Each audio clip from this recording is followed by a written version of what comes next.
सारे जितना हमारे हिंदू भाई है, मुसलमान भाई है, इस वायरस से बच जाए, ये दुआ हम करते हैं। और सारे लोगों को हिदायत की दुआ भी हम मांगते हैं।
हम लोग लागू कर रखे हैं। एक्टिविटी कैसी है? एक्टिविटी बिल्कुल ठीक ठाक है, कोई तरह की दिक्कत नहीं है। कैसे ये लोग हैं? आपको कैसा लगता है कि ये लोग अच्छे हैं? ये कैसे लोग हैं? अच्छे लग रहे हैं, देखने से, बात से, व्यवहार से, सब कुछ। अगर अल्लाह के हुक्म मुताबिक हम चलते रहेंगे तो अल्लाह ताला जब जिब्रील अजराइल अलैहिस्सलाम आएंगे तो उनको जान आसानी का साथ उठाएंगे। जो दुनिया में अल्लाह के हुक्म मुताबिक चला और जिसने ख्वाहिशात मुताबिक चला और लोगों को देखते हुए चला, कुरान पर तवज्जो नहीं दिया, नबी का सुन्नत अपनी जिंदगी में लाए नहीं कि कुरान मुताबिक अपनी जिंदगी को चलाएंगे।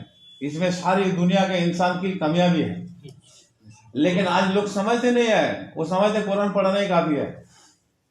जब नबी के दरबार में किसी ने आके पूछता कुरान क्या है, तो नबी सल्लल्लाहु अलैहि वसल्लम को भी अबू बकर सिद्दीक रजी अल्लाह अन्हु खड़ा कर देते और कहते यही है कुरान, ये जिंदा कुरान। कुरान में जो है इसका जिंदगी में वही है। को भी उमर रजी अल्लाह अन्हु को खड़ा कर देते और खड़ा करके कहते यही है कुरान।